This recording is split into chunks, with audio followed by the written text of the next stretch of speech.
June 2nd, 1944. 4 days before D-Day.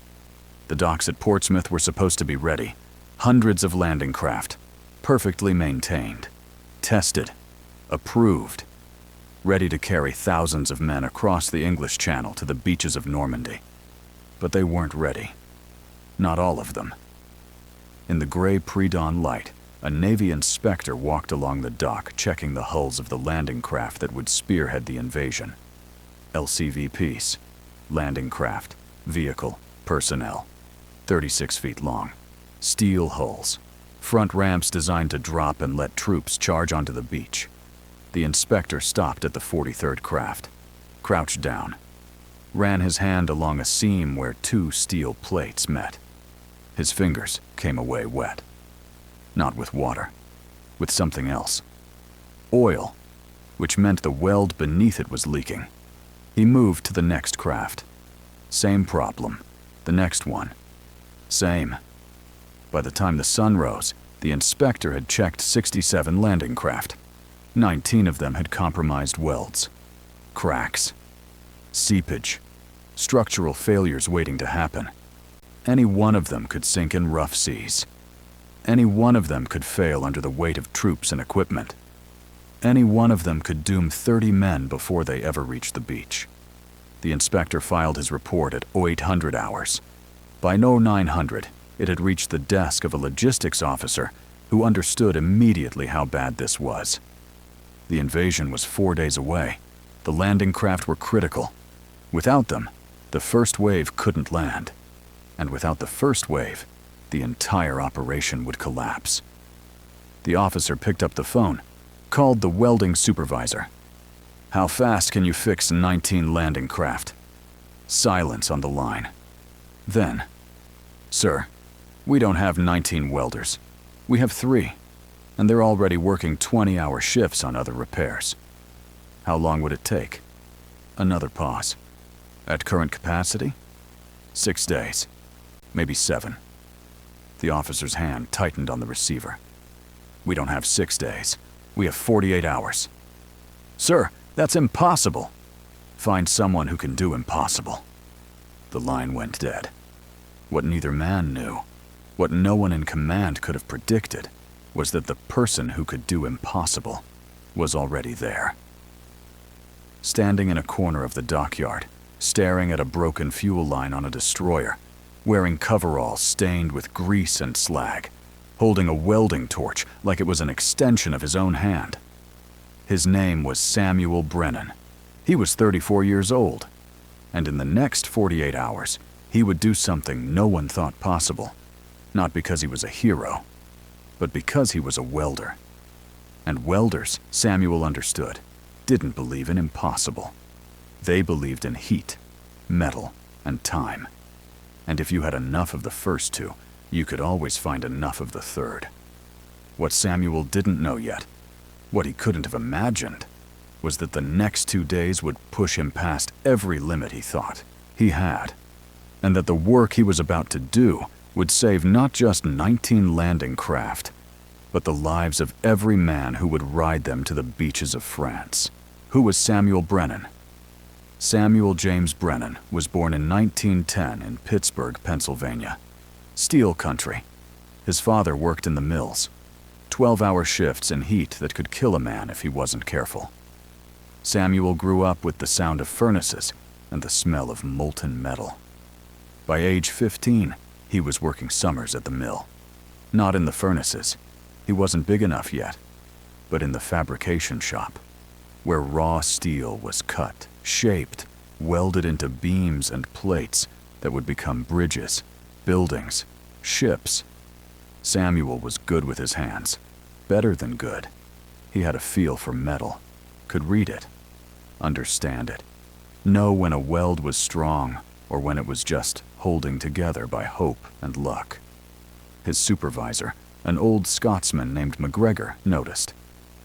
"You've got the touch, boy," McGregor said one day, watching Samuel finish a seam on a steel beam.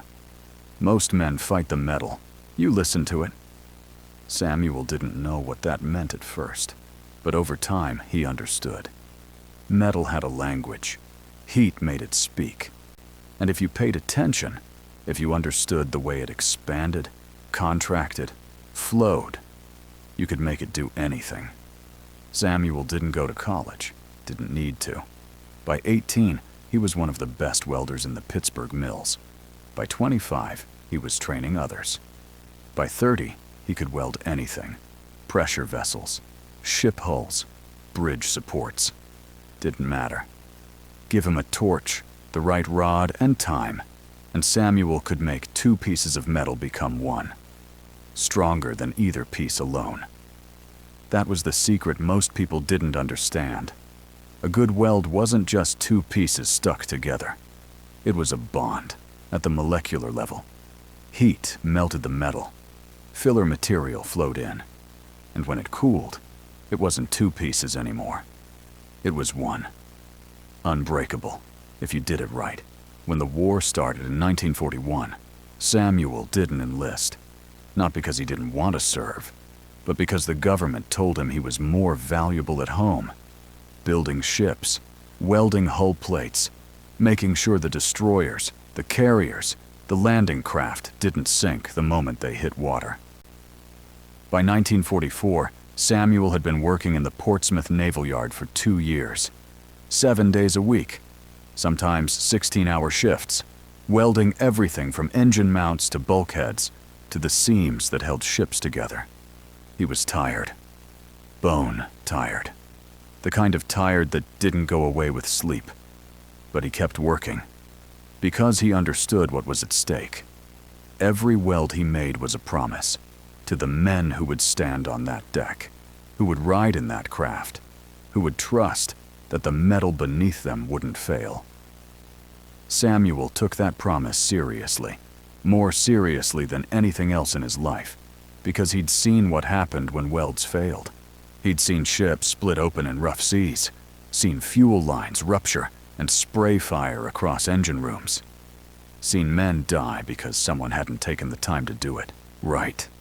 Samuel always did it right, even when he was exhausted, even when his hands shook from fatigue, even when every part of him wanted to stop.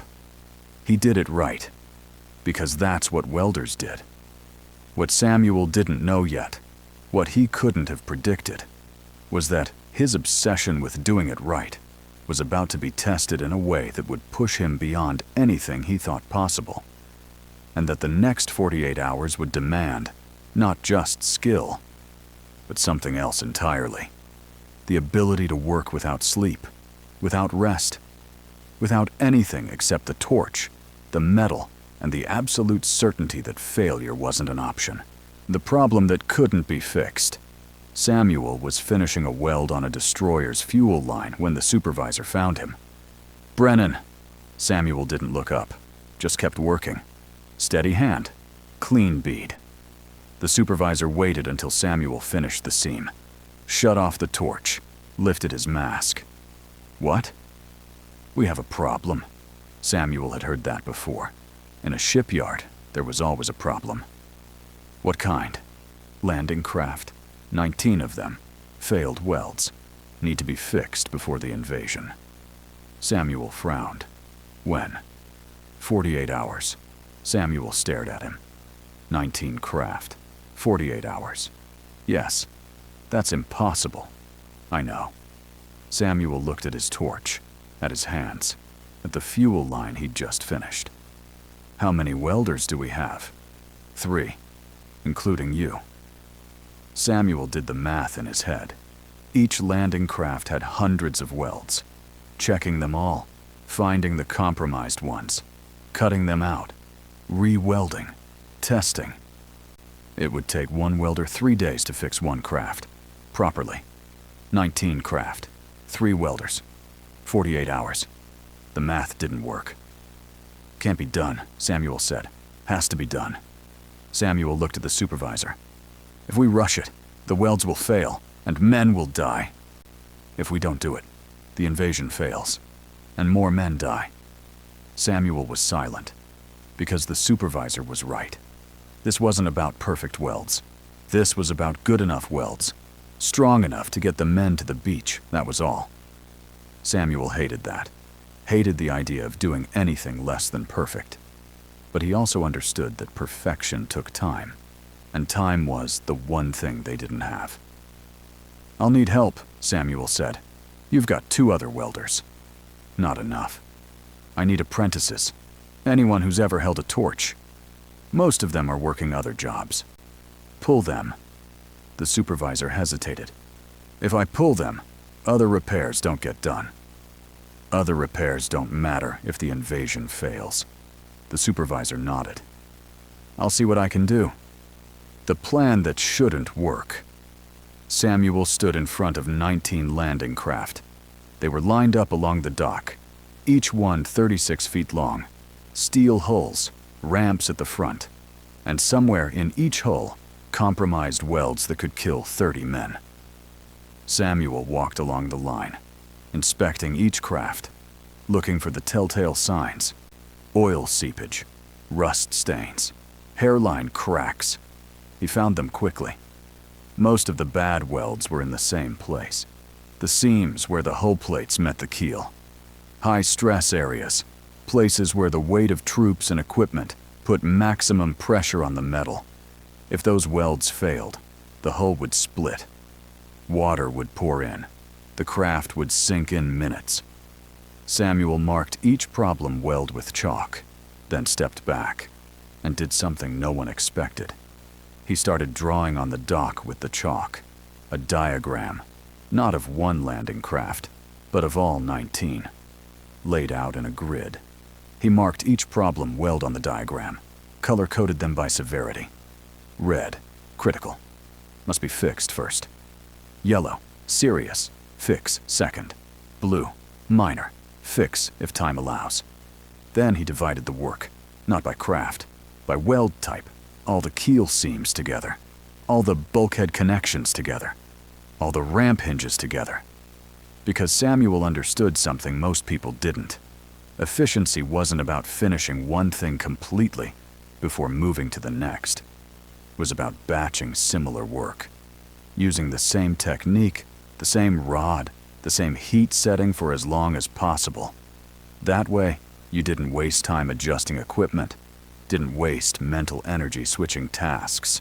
You just worked, steady, focused, fast. Samuel's 2 fellow welders arrived, both older men, good workers, but tired. They looked at the 19 craft, then at Samuel. "This is impossible," one of them said. Samuel didn't disagree. "Probably," he said, "but we're doing it anyway." He explained the plan, the batching system, the color codes, the priority order. The other welders listened, then nodded, because they understood that Samuel wasn't just good at welding, he was good at thinking. And right now, thinking was just as important as skill. By noon, 3 apprentice welders arrived. Young men, 18, 19 years old, barely trained. Samuel looked at them. "You know how to weld?" "Some," one of them said. "Learned in shop class." Samuel almost laughed. Shop class. These kids were going to help save the invasion with shop class experience, but he didn't have a choice. "All right," Samuel said. "You're going to do the easy welds, the ones that don't matter as much. I'll do the critical ones. You mess up, I'll fix it later. But you work fast. Understood?" They nodded. Samuel handed each of them a torch. "Let's go." And for the next 48 hours, Samuel Brennan and his makeshift crew did something that shouldn't have been possible. They worked without stopping. What Samuel didn't know yet, what he wouldn't realize until it was over, was that his plan, improvised and desperate, would become a model for rapid repair operations that the Navy would use for the rest of the war. But in that moment, standing in front of 19 broken landing craft, Samuel wasn't thinking about models or manuals. He was thinking about heat, metal, and time, and whether he had enough of all 3. The first night, Samuel worked through the afternoon, through the evening, through the night.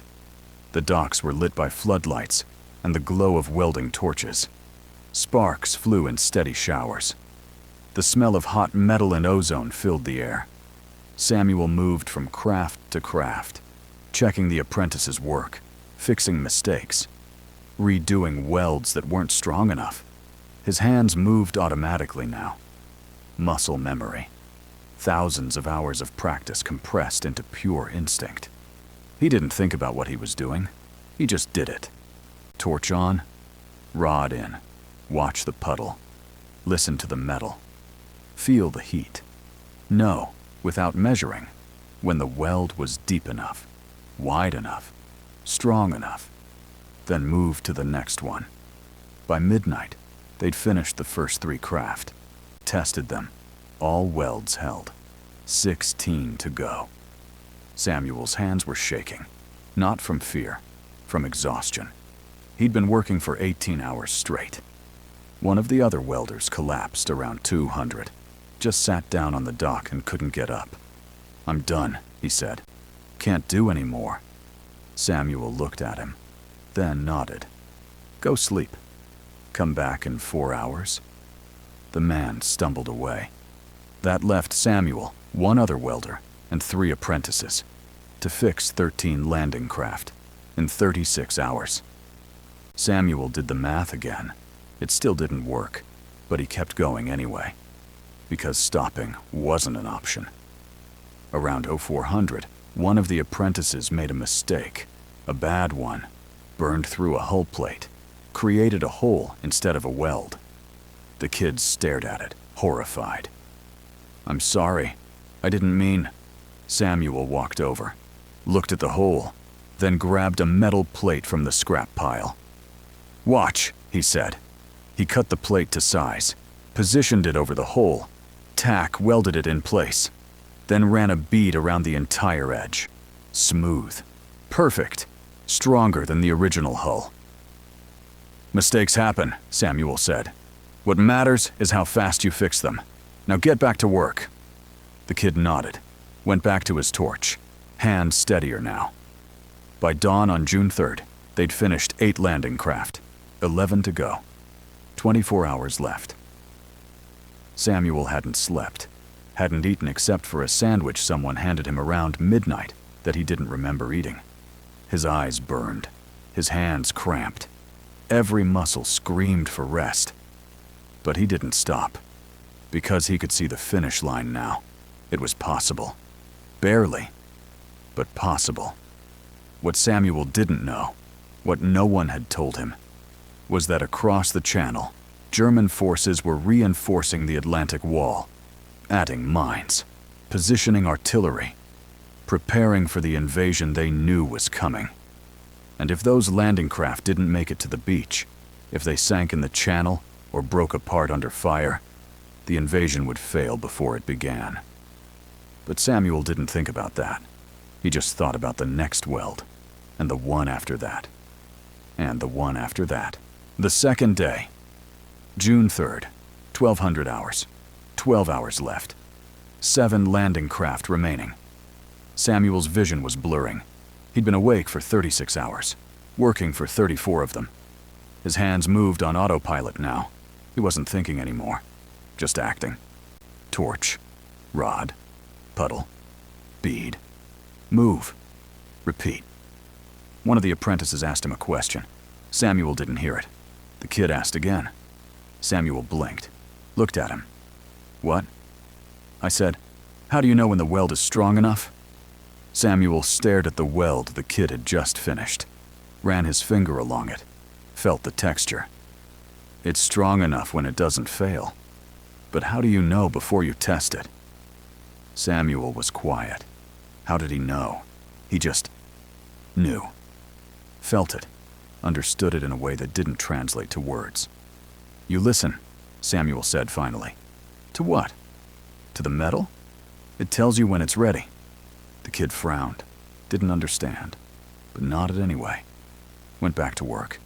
Samuel moved to the next craft, checked the welds, found 2 that weren't deep enough, cut them out, redid them, properly. By 1800 hours, 4 craft remained, 6 hours left. The other welder, the one who'd slept, was back, refreshed, moving faster now. The apprentices were getting better too. Fewer mistakes, cleaner beads. They were learning. Samuel felt a strange pride in that. Even through the exhaustion, even through the pain. These kids were becoming welders. Not great ones, not yet, but competent. And in war, competent was often enough. By 2200 hours, 2 craft remained. 2 hours left. Samuel's hands were barely responding anymore. He dropped the rod.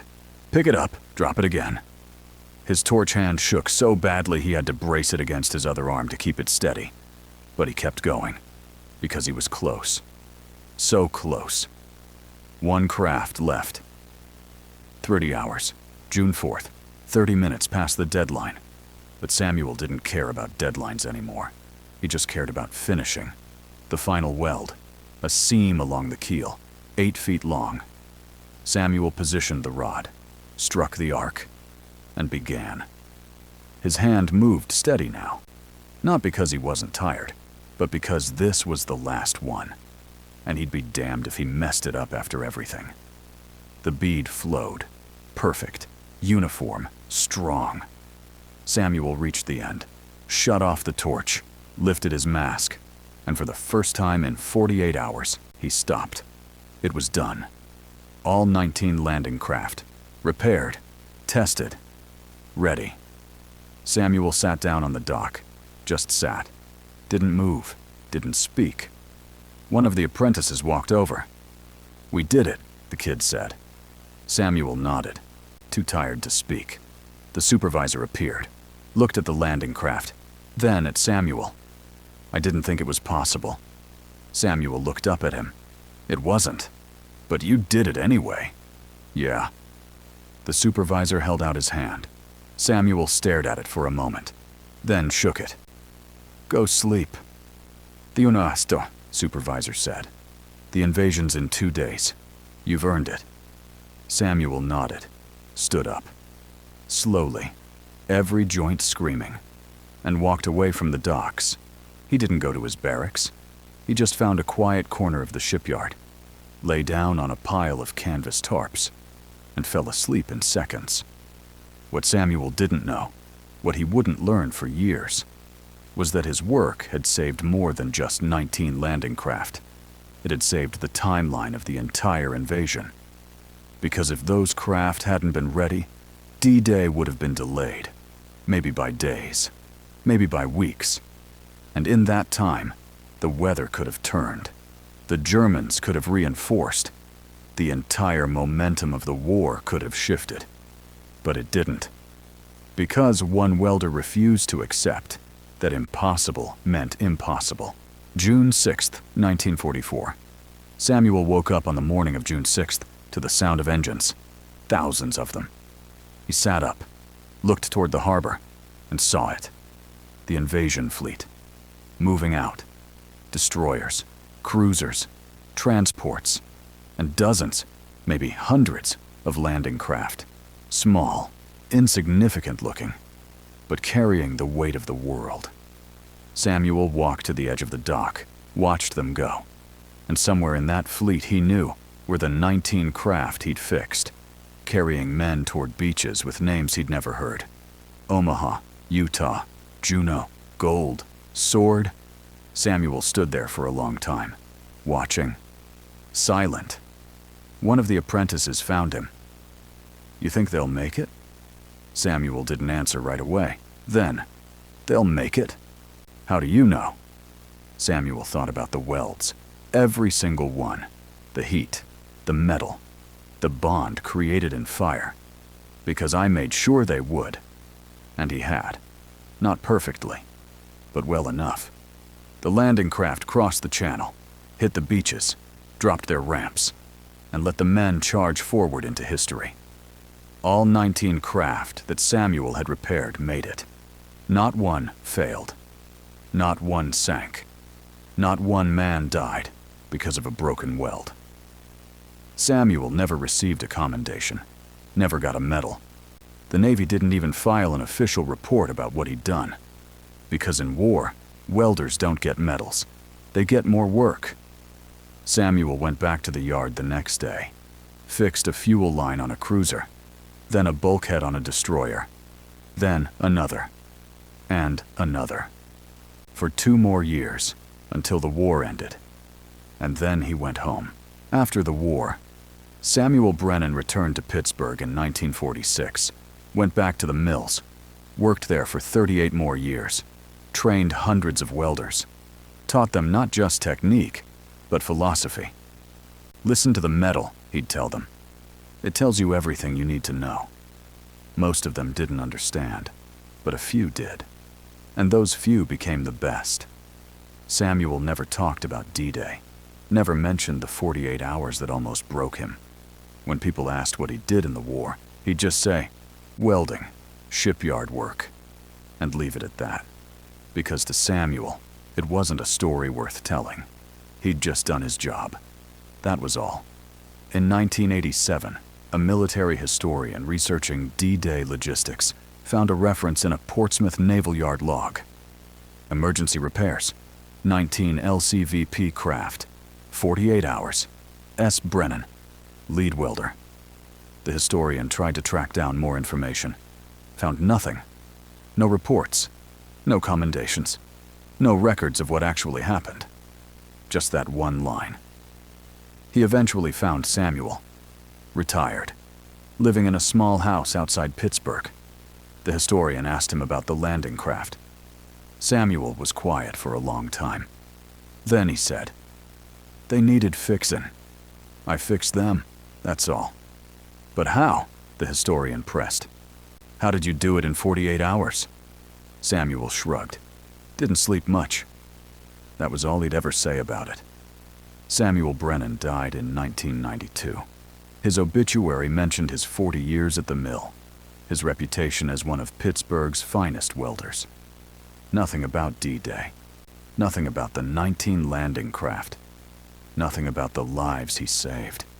Because Samuel never thought he'd saved anyone. He'd just done what welders do. Fixed what was broken.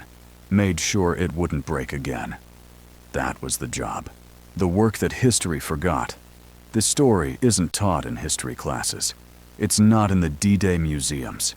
There's no memorial to Samuel Brennan. No plaque commemorating the 48 hours that saved the timeline of the invasion. But it should be remembered. Not because it was heroic, but because it was human. Samuel Brennan understood something fundamental. That wars aren't won by generals alone. They're won by the people who keep the machines running, who fix what breaks, who work when everyone else has given up. The welders, the mechanics, the engineers, the people whose names never make it into the history books, but whose work makes history possible. Samuel's 48 hours didn't win D-Day. The soldiers on the beaches did that. But without Samuel, those soldiers might never have reached the beaches at all. That's the lesson. Not that welding is important, though it is, but that every role matters. Every job, no matter how small, no matter how overlooked, is part of something larger. Samuel knew that. He didn't need recognition, didn't need medals. He just needed to know that the welds held, that the men made it to the beach, that he'd done his job, properly, the way it was supposed to be done, even when doing it properly meant doing the impossible. Samuel Brennan worked 48 hours without sleep, repaired 19 landing craft, and saved the timeline of the largest invasion in human history. Not because he was a hero, but because he was a welder. And welders, Samuel believed, didn't accept that something couldn't be done. They just found a way to do it. One weld at a time. Until the job was finished.